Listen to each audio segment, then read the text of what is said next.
All the headlines that make our city great. Let's keep it real, Fort Wayne. I keep it real. I keep it real. I keep it real. Just keep it real. Hey, what's up, guys? It's Sam Hartman, your friendly neighborhood realtor, keeping it real estate here in Fort Wayne, Indiana. And today we're looking back on last week's news headlines that make our city great. This is development news, changes in the community, things that are pushing and driving our community forward. So with that, let's keep it real and jump right into it. 4th of July is right around the corner. And of course, a great way to celebrate is fireworks. And we're going to get into that. But I can't think of a better way of celebrating the 4th of July than a new animal coming to the Fort Wayne Children's Zoo, 2 bald eagles. That's right, Spirit and Liberty will be the newest additions to the Australian habitat at Fort Wayne Zoo. Now, they are currently under quarantine. It takes about 30 days for the animals to be acclimated and make sure that they're not bringing any outside diseases or things that might affect the other animals they'd be surrounded by. So there is a ribbon cutting for this new exhibit on July 1st. And the actual date that they will be present in the exhibit is yet to be determined, but it will be in July. So with 4th of July right around the corner, we are bringing some of the most American birds possible to the Fort Wayne Zoo. And I think that's a pretty awesome thing. Now, the go-to 4th of July celebration, of course, is fireworks. And there are some news and some changes to the Fort Wayne firework display happening this year. We talked in the past about the Paragon Falcons that are nesting at the top of the I&M Power building in downtown Fort Wayne.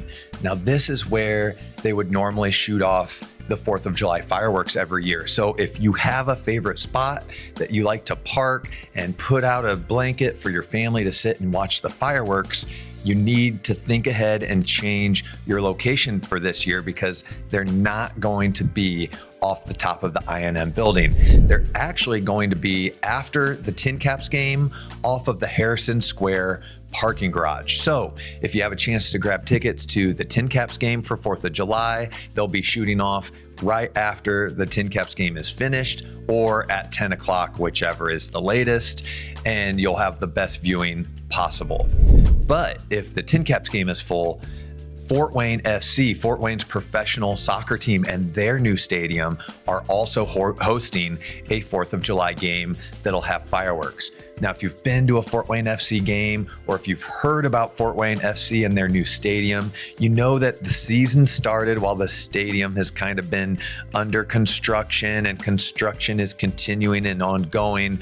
But this game is really meant to be like a true grand opening to the stadium, where they're going to have the team stores, full suite seating. A lot more is put together on the stadium, even though it's not fully finished yet. So this could be a great opportunity to, 1, get a more finished look at the Fort Wayne FC stadium there, and 2, have a great viewing pleasure for some fireworks after their game as well.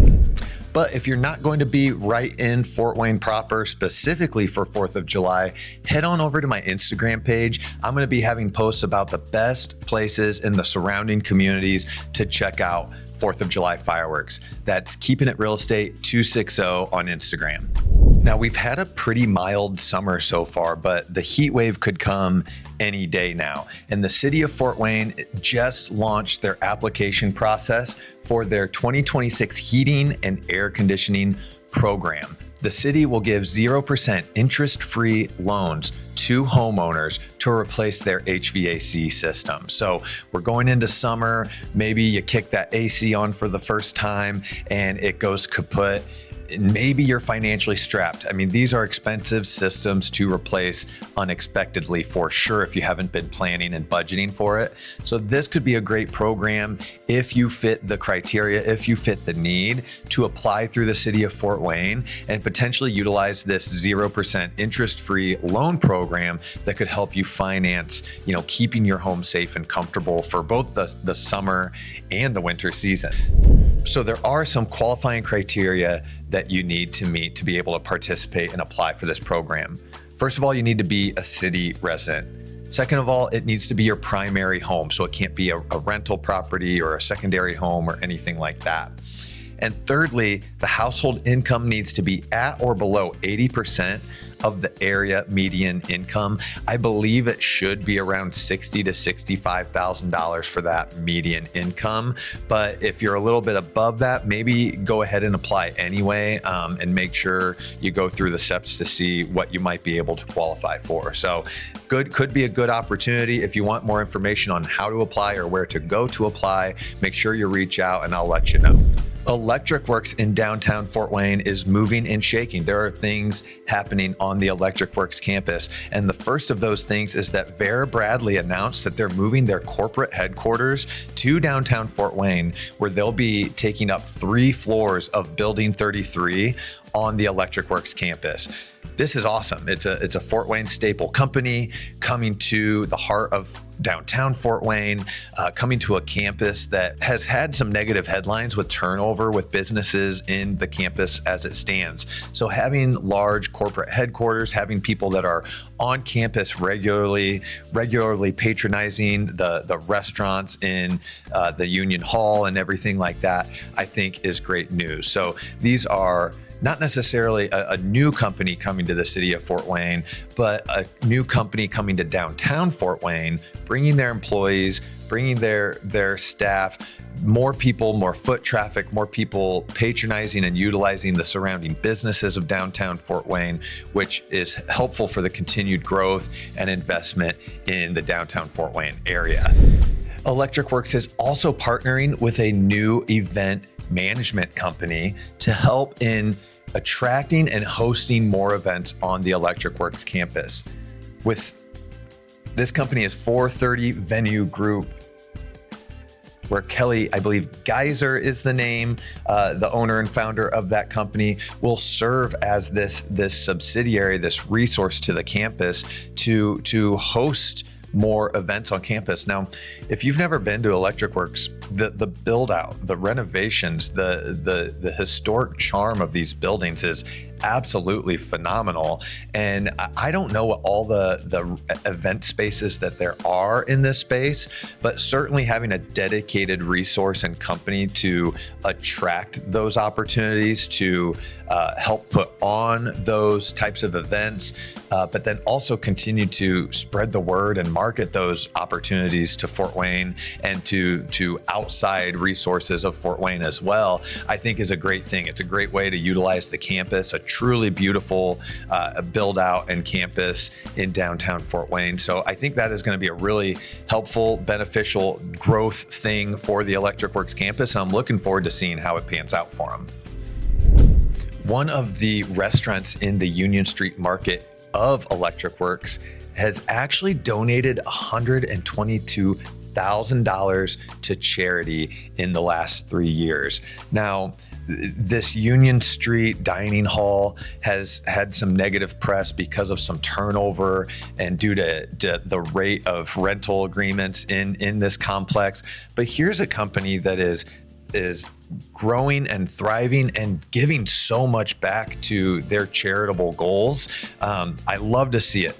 Bayamba Sandwich Company. I've been there many times. It's one of the places I like to regularly go to when I am down at Electric Works, because I know that they have a mission bigger and greater than just serving me food and just putting money in their pocket. So the next time you're at Electric Works, go ahead and check out Bayamba Sandwich, and you can be a part of this donation effort that they're making across the world. Parkview Health and Cincinnati Children's hospitals are bringing big news to Fort Wayne Healthcare. They are partnering in bringing pediatric services and expanding the pediatric services of Parkview Health here in Fort Wayne while leveraging the expertise of Cincinnati Children's Hospital. If you know me and my family, you might know that we had twins in which one of the twins spent 6 weeks in Parkview's NICU unit.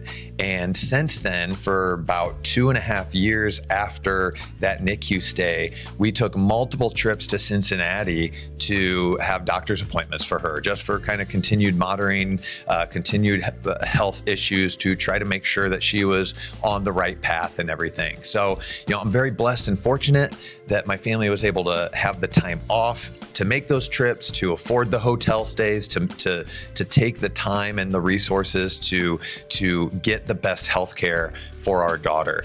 But this partnership with Parkview Health and bringing the expertise of Cincinnati Children's Hospital and their resources to Fort Wayne is going to be really, really valuable for our community and for the children of our community and the health of those children as a whole. It's going to make it a lot easier for people to access and utilize this high level of healthcare here locally without the time commitment and the money commitment of having to make the trip to one of their Cincinnati offices and campuses to get that expert evaluation and expert services and care. So phenomenal news for Fort Wayne, phenomenal news for the health and growth of our children here in Fort Wayne. And I'm extremely excited by this news and positive about this news for Fort Wayne and Cincinnati Children's Hospital work together on this. Maybe one of the more interesting news sagas I've been following is this downtown homeless resource center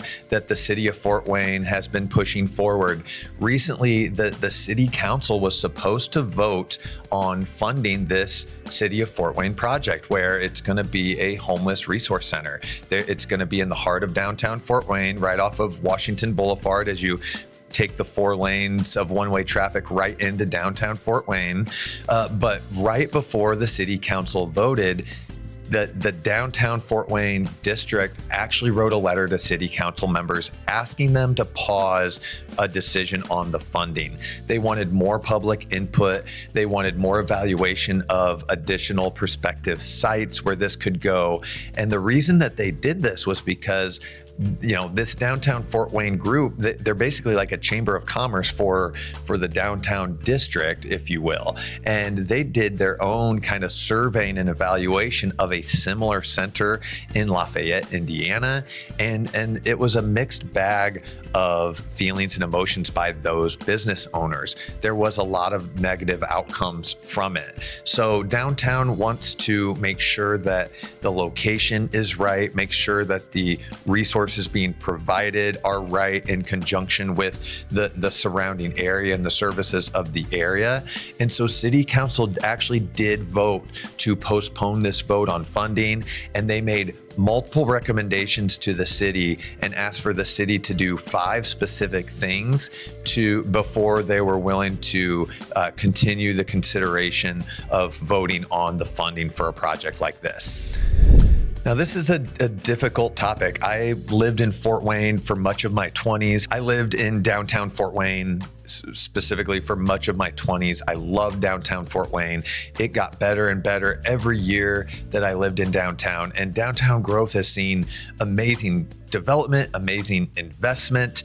And, there's this thought that a homeless resource center would attract potential more homeless to the area and potentially have negative repercussions just in the overall traffic and crime and issues that could stem from that. Now, it's a difficult topic because you also want to be a community that has compassion, that offers resources, that can help its unhoused and provide those resources for the people in the most need of its community. So I understand it's an extremely difficult topic. I've always been a big supporter of downtown growth and downtown development. Me and my wife go downtown as much as we can for our date nights and for, reminiscing of our early days dating and going downtown. So we love to still patronize downtown. We plan to continue to patronize downtown and its festivals and its restaurants for many, many years to come. But we do want to see it be a clean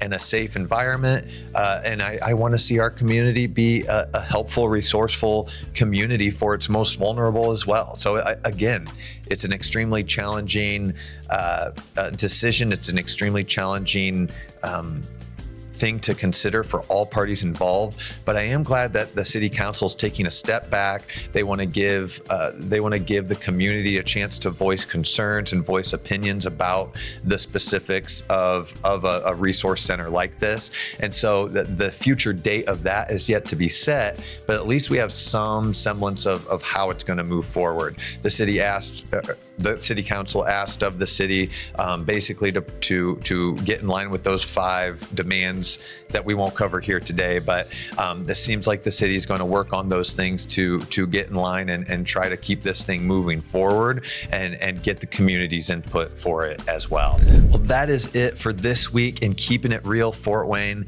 Thank you for sticking with me. Again, I just want to be the resource of positive news and context and clarity about the things happening in Fort Wayne and what makes our city great. So thanks for keeping it real with me today, guys, and I'll see you next time.